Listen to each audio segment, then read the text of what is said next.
بسم اللہ الرحمن الرحیم اللہم صلی علی محمد وعلی محمد وعجل فرجہم وفرجنا بہم۔ ایک قطرہ آنسو۔ مجلس امام حسین علیہ السلام میں ایک قطرہ اشک بہانا کیسے تمام گناہوں کو معاف کرتا ہے۔ علامہ بحر العلوم کا ایک امام زمانہ سے ملاقات کا قصہ۔ ایک دن علامہ بحر العلوم اکیلے ہی سامرا کی زیارت کے لیے پیدل روانہ ہوئے اور راستے میں یہ سوچنے لگے کہ کس طرح امام حسین کی مصیبت پر رونا تمام گناہوں کو معاف کرتا ہے۔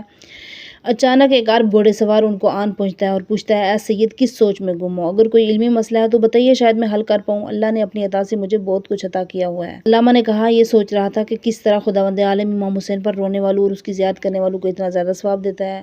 مثال زیارت پر جانے والے زائر کے ہر قدم کے بدلے حج اور عمرے کا ثواب اور اس کی مصیبت پر ایک قطرہ بہانے پر تمام گناہ معاف۔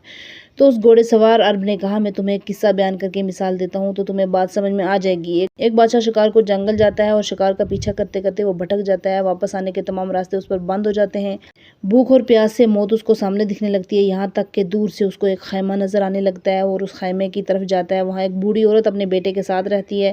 وہ رات ان کا مہمان بنتا ہے اور وہ اس کی آؤ بھگت اس بکری کو ذبح کر کے کرتے ہیں جو ان کا تمام سرمایہ ہوتی ہے۔ وہ بادشاہ رات ان کے پاس رہتا ہے، صبح کو کیسے بھی کر کے واپس اپنے دربار میں پہنچتا ہے اور اپنے وزیروں کے آگے اس بوڑھی عورت کا قصہ بیان کرتا ہے اور اس کو انعام دینے کا پوچھتا ہے۔ تو ایک نے کہا 100 بکریاں دی جائیں اور دوسرے نے کہا 100 بکریاں اور 100 اشرفیاں دی جائیں، لیکن بادشاہ نے کہا اس سے تو حق ادا نہیں ہوگا، انہوں نے سب کچھ مجھ پر قربان کیا، میرا سب کچھ، یہ میرا تخت اور شاہی ہے، اگر سب دے دوں تو مطلب حق برابر نہ ہوا، میرا ان پر احسان۔ جب عرب گھوڑا سوار یہاں پہنچا تو علامہ بحر العلوم کو کہنے لگا، امام حسین نے خدا کی راہ میں اپنا سب کچھ، بچے، گھر، مال، یہاں تک کہ سر بھی کٹوا دیا۔ جب بات یہاں پہنچی تو علامہ بحر العلوم کو اس کا جواب مل گیا۔ اس نے سر اٹھا کر اس گھوڑے سوار کو دیکھا اور دیکھا کہ وہ غائب ہو چکا ہے۔